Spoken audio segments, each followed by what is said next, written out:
This episode is in partnership with Authority Magazine. Authority Magazine, a Medium publication, is devoted to sharing in-depth and interesting interviews featuring people who are authorities in business, pop culture, wellness, social impact, and tech.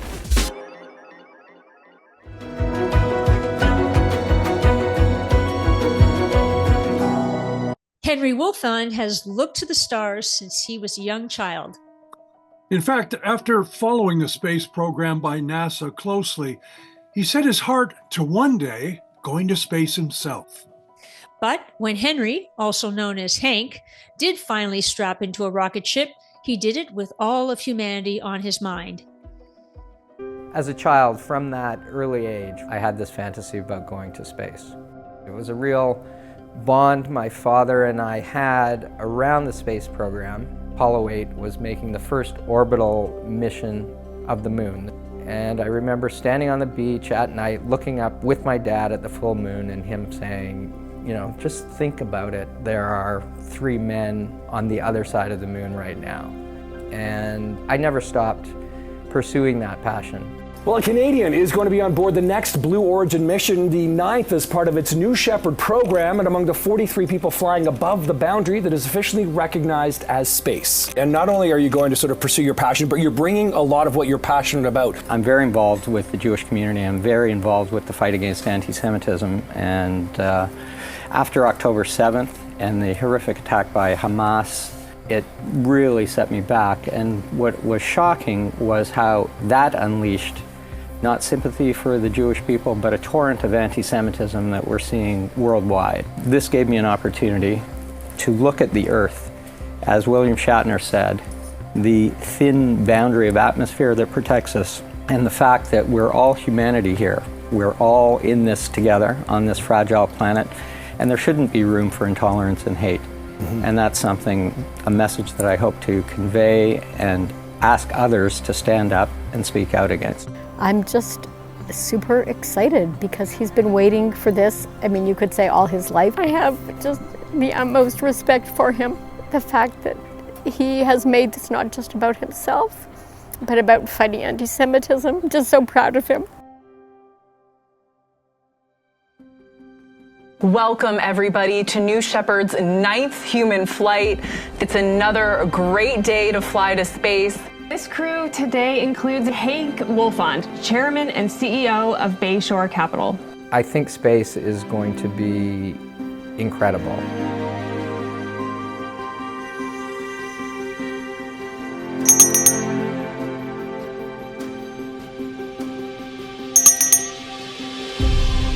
I wanted to be an astronaut growing up, and here we are, 2024, and I'm going outer space.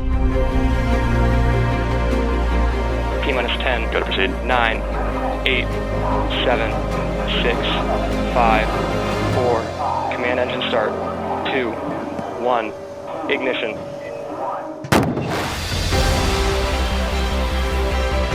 News tower and is heading to space.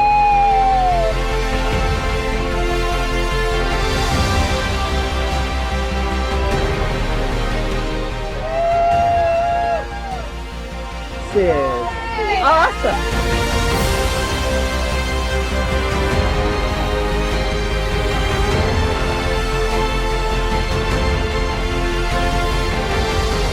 D3 engine relight.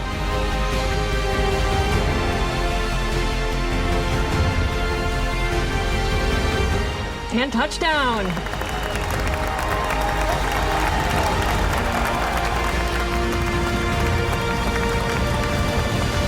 It's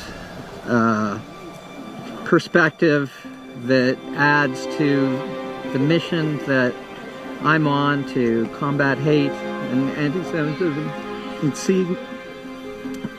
seeing the world from up that high where you don't see the borders, you don't see the divisions, you don't see all of the lines that divide us. We're all one people. We're on this very fragile, small planet. It's amazing.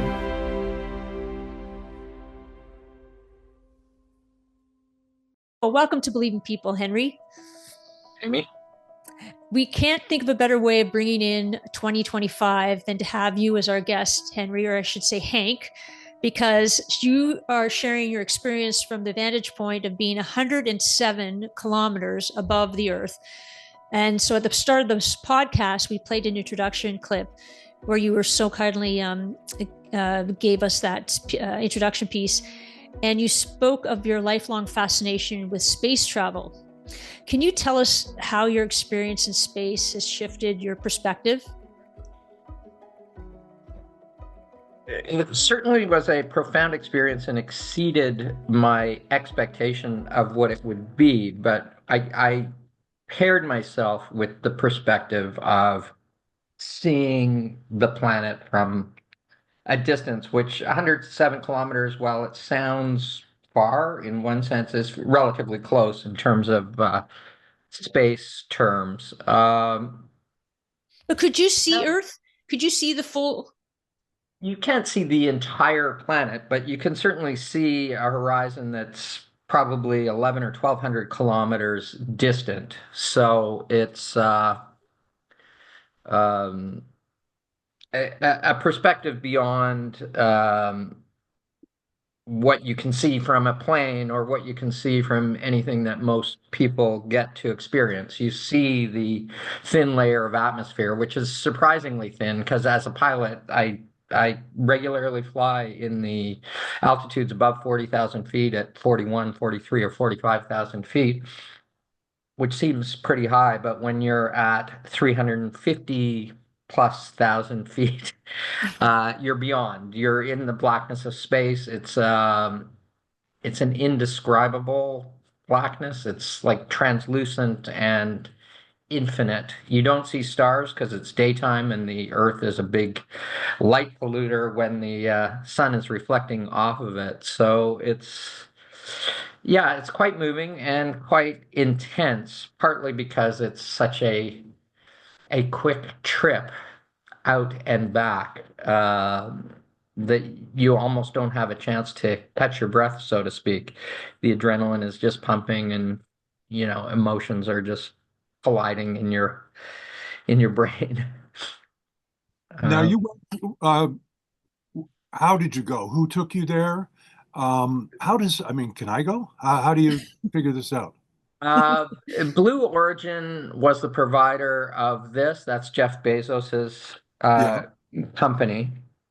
And I was inspired to go on Blue Origin after seeing William Shatner at the age of 90 do this same journey in 2021, October of 2021. Mm-hmm. So I started the process of making inquiries. I'm not allowed to discuss what the cost was. It's not insignificant, but not insurmountable if you've had the good fortune to uh, be able to afford it. So started the process, started the conversation in 2021, signed a contract in early 2022, and then a little over 2.5 years later was able to go. Wow. Wow, it took that long? I mean, they had a hiatus in their missions because they had a mishap on an unmanned flight in, I think it was September of 2022. So originally, I should have gone in the latter part of 2022, and then by the time they dealt with the issues that they encountered there and got clearance from the FAA to fly people again, it was a couple of years. Actually, because if you think about it, I mean, this isn't a safe flight, really. I mean, were you nervous? I saw you, you walked through, rang the bell. What were you thinking when you rang that and went onto the craft?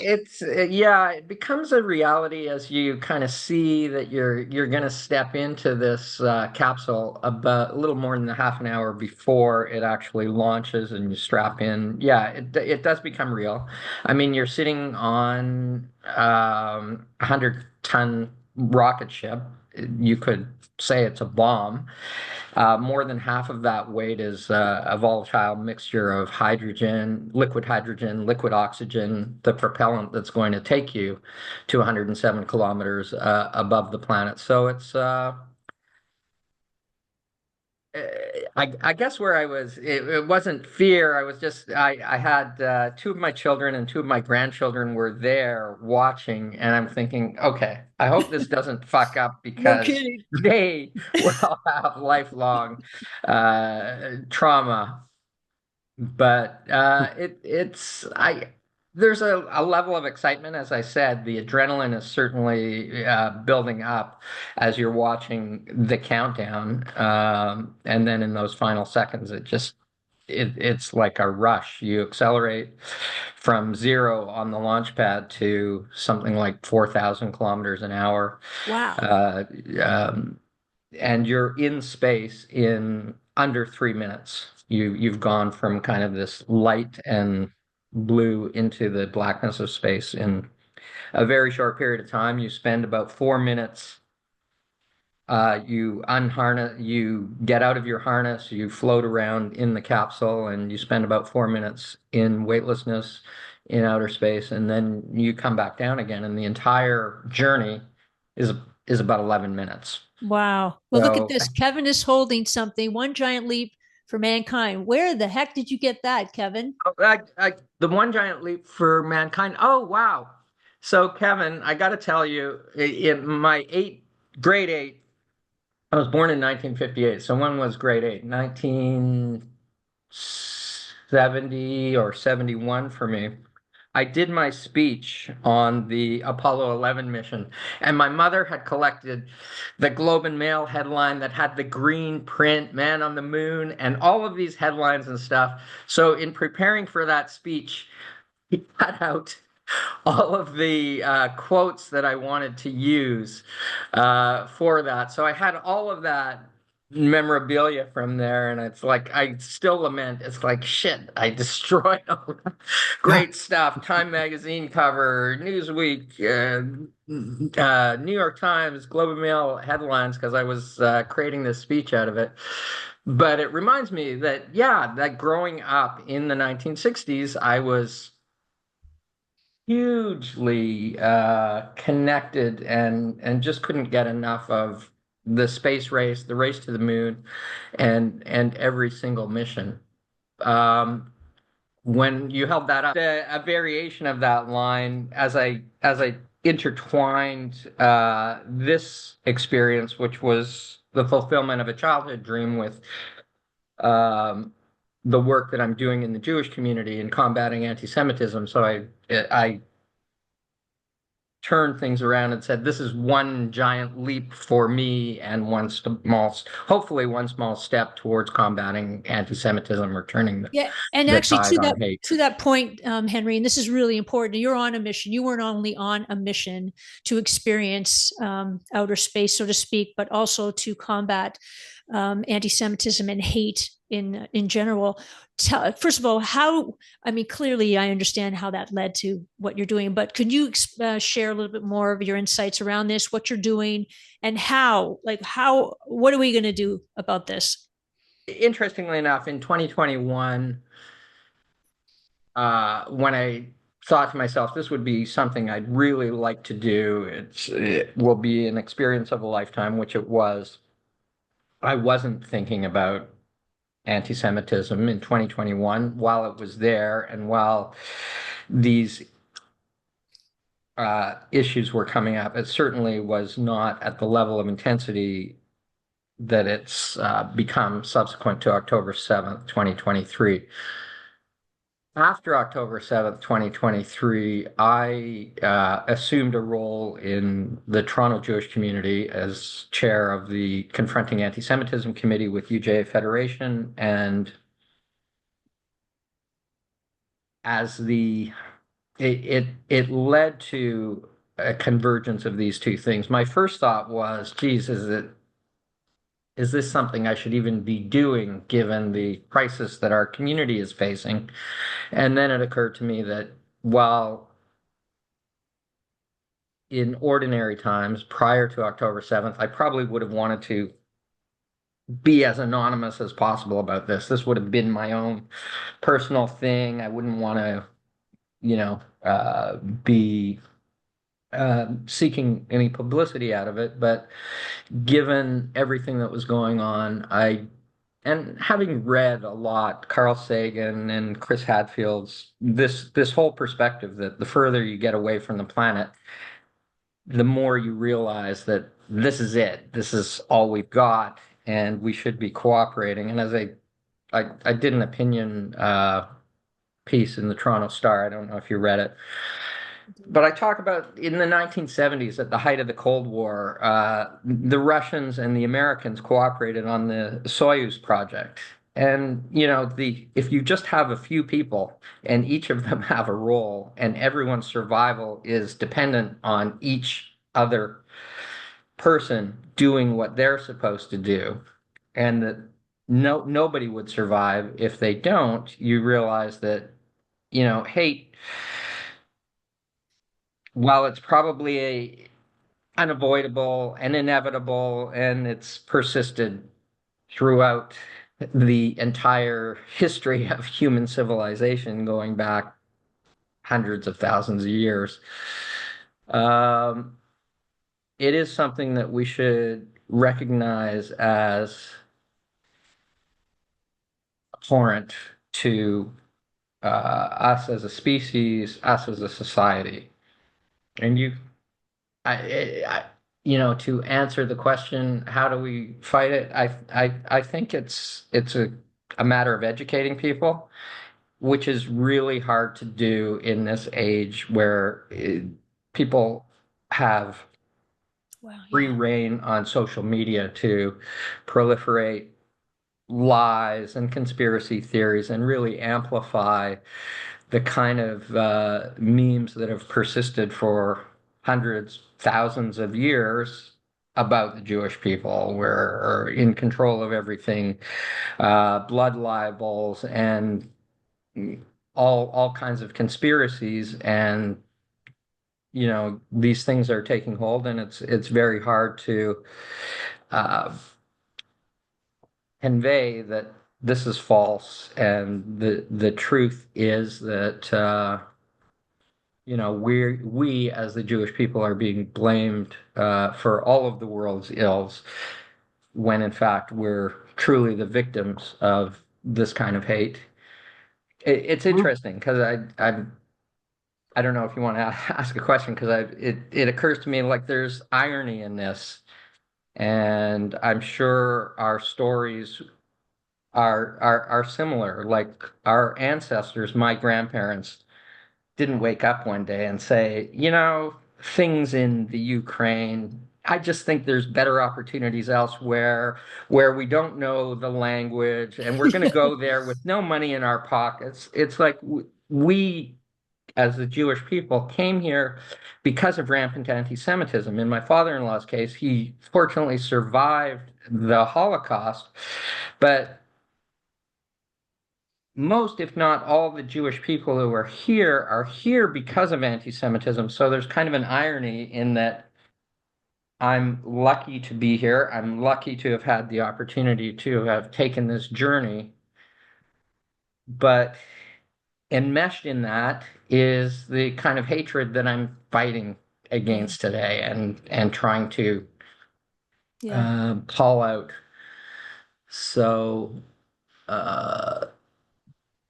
well, look, we live in very polarized times. I think that it's no surprise that many societies, Eastern European societies, are heading in a far right direction.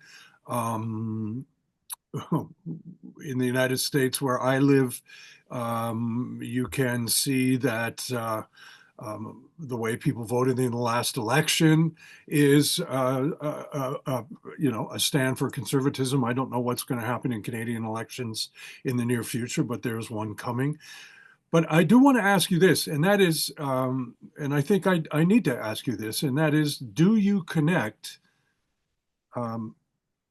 anti-Semitism with what is going on in Israel and Gaza today?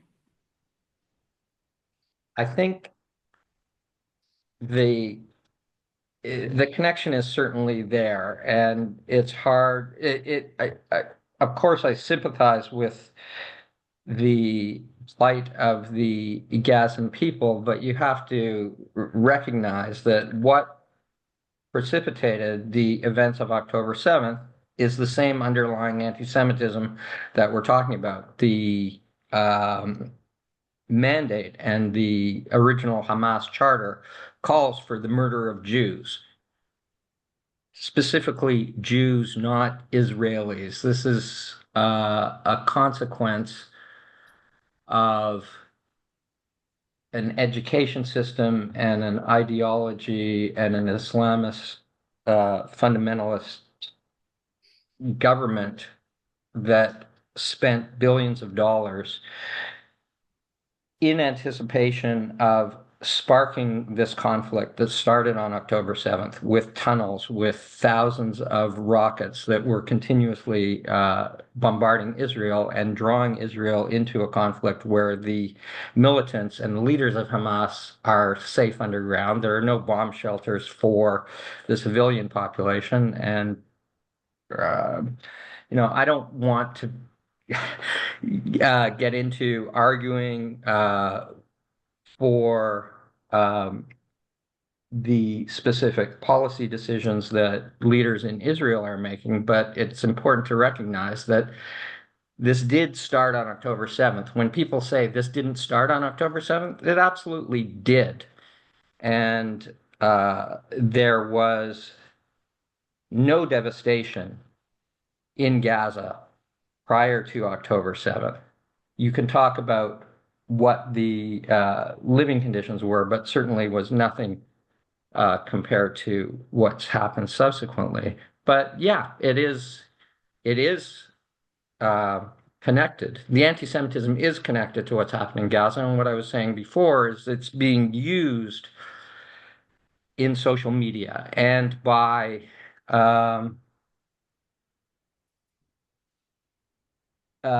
the people who are influencing and promoting these protests, which not only are calling for peace and self-determination of the Gazan people, but are also calling for violence and death against the Jews. Even looking at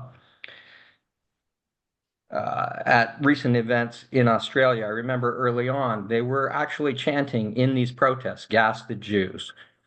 So it's used as a justification for anti-Semitism, but again, I think it's partly fueled by anti-Semitism and anti-Semites wanting to seize this as a justification.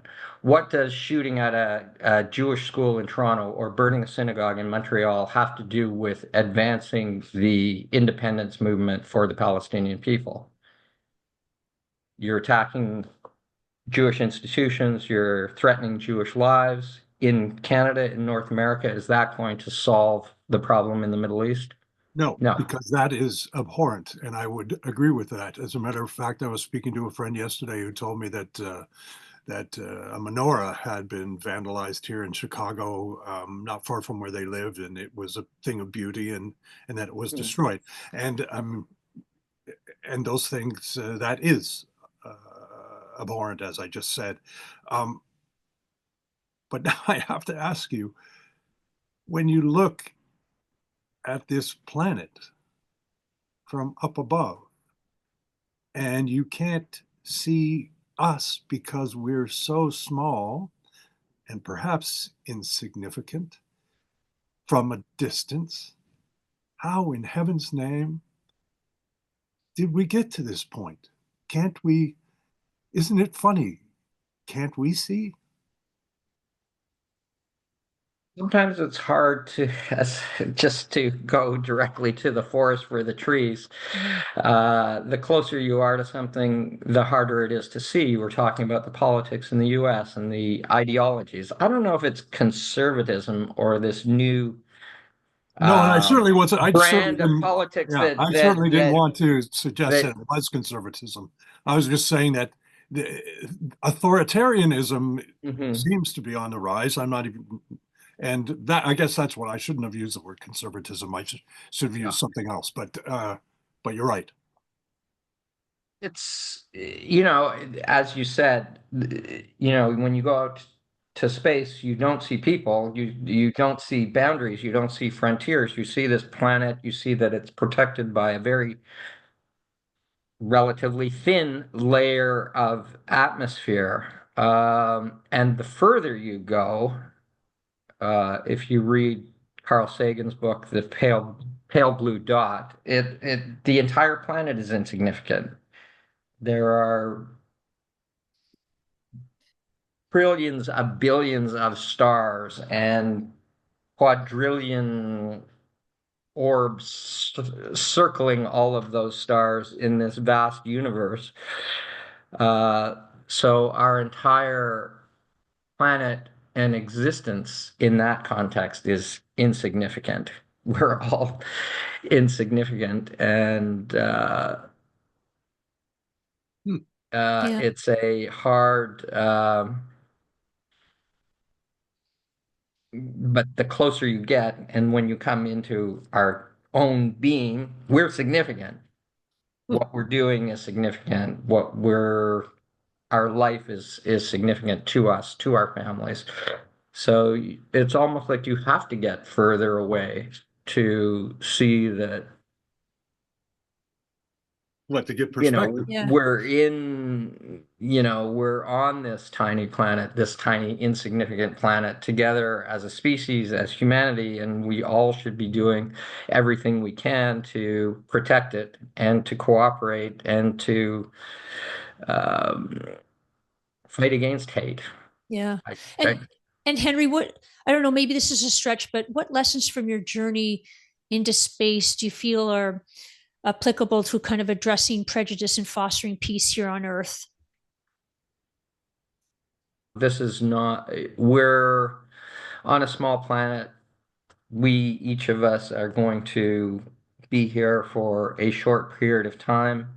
Do we want to take responsibility for caring for each other, for protecting the planet, or do we just want to fight for our ideologies and our beliefs and kill each other in the process and destroy the planet as part of that? I mean, I don't want to get too um, flaky in describing it. I'm one I hear you. person. I had a profoundly moving experience, and it's given me the opportunity to call attention to the things we've just talked Yeah. about.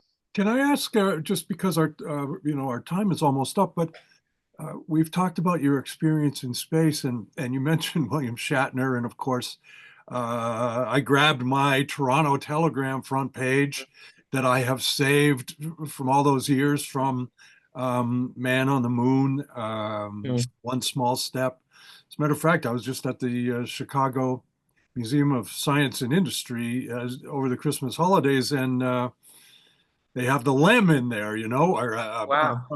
Okay. it's not the lem that landed on the moon, but they have actually a couple of Mm. Apollo rockets there, Cool.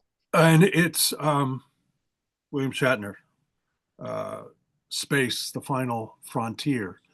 In closing, can I ask you, do you think that space is the final frontier?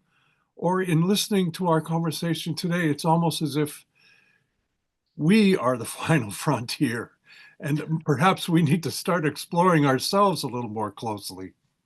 I think it's a combination of both. I mean, I am very excited by the momentum that space science and space exploration has taken over the last really within the last decade with SpaceX, with Blue Origin, with Axiom, and all of the initiatives that are going on, the number of uh, launches that are taking place, and the advancements in technology and reusability, and the fact that after 50 more than 50 years, we're finally getting back to going to the moon. Like, I assume we're pretty close in age. I'm 66. Yeah. You might be a year or two younger. Older. But in 1968, when Kubrick's 2001: A Space Odyssey came out, I thought, well, I'm going to be 42 and I'm going to get on a Pan Am spacecraft that will fly me to a space station in 2001, and then I'll be able to go onto the moon. But that faded after the Apollo 17, the final landing on the moon in the early 1970s, 71 or 72. But it's now looking like that's going to happen, like probably or likely within the next 5 years. People will be traveling back to the moon, and infrastructure will likely be created there, and large space stations will be created. Blue Origin's orbital reef is a massive project that's been envisioned, and Elon Musk has committed to missions to Mars within the next 5 or 10 years. So, is space the final frontier? Do I see us going beyond this solar system to other planets? Not likely. Like, if you think of the closest star to Earth, Proxima Centauri, part of the Alpha Centauri constellation, it's 4.25, 4.5 light years away. At 1 million miles an hour, which is 4 or 5 times faster than spacecraft can go, and if there's a propellant that could accelerate a rocket to that speed, that gradually enough that people could survive it, it would take 2,800 years to get there, about 25 trillion miles. So is there going to be some other concept of folding space and things that are well beyond my ability to comprehend? I don't know, but within our lifetime, yeah, we'll probably get to the planet Mars. Will that be a life raft for the planet or civilization of 8, probably 10 billion people over the next 40, 50 years? I, Unlikely. So I think in practical terms, certainly within the span of our lifetime and over the next hundreds of years, I think this is it. This is all we got, is planet Earth. So again, I think it. I would hope that things will turn around, and we'll get back to more peaceful coexistence and cooperation. Yeah. And I think and this is so appropriate as we come to our end of our podcast. But Henry, you've had an experience and a perspective that is, a handful of people really get to experience. It's really remarkable. And I think too that it gives you, I mean, it does foster this need for looking at humanity and peace and really combating hatred. And I think too there is an optimism here as well, in the belief of people. I'm going to ask you that question: is why do you believe in people? Because I see now, especially our Jewish community, is people are reaching out and actually talking about it and really having those tough conversations. And we need to do more of that, create further awareness. Well, we need to create further awareness. We need more people to speak out on our behalf. There's lots of organizations in Canada. There's something called Allies for a Strong Canada. Theallies.ca is the website, which has leaders outside of the Jewish community who are speaking out against anti-Semitism. Hopefully these are people who will influence others to stand up against this kind of hatred. In terms of the perspective I've gained when I was talking about like the advancement in space travel, if you look at what SpaceX has done with now recapturing, they're talking about reducing the cost by something like 99%, that over the next decade, the cost of per pound of payload to get it into space will be about 1% of what it costs now or over the past 3 to 5 years. And I think that will give more and more people the opportunity to experience what I experienced. It's kind of like the early days of aviation where only wealthy people could afford to do it. And it wasn't really that safe. And now today, anyone can get on a plane for $1,000 and fly to Europe. So my hope is that millions of people will get to off the planet within my lifetime, certainly within my children's or grandchildren's. And the more people that are able to gain that perspective, maybe the more realization will come to society. Yeah, that's well said. Henry Hank. Well, Hank, I love it. I love it. I love Hank. That is awesome. Call me Hank. I don't know. That's cool. That's cool. Thank you for joining us on Believe in People, and good luck with every mission you get involved in. Thank you. Thanks very much, Hank. Amy. Thanks, Kevin. A lot. Really appreciate the time. Thank you. Take care. Well, I wish him well on his continued journey. Space, the final frontier. But we've got a lot of work to do down here on this planet too. And it's very refreshing to hear someone acknowledge that and say that, yes, we do have to look within ourselves as well. We can explore all we want, but we've got to explore the human heart as well. Yeah, exactly. And I mean, the fact that he's coming from this from a completely different perspective, one that's unique, and he had that opportunity to, go into space is remarkable. And he's come back even more on purpose than he did when he left. So that was pretty profound. And if you've felt that you also too had a good experience here listening on Believe in People with Hank, then please subscribe to Believe in People, and we'll see you next time. Thanks.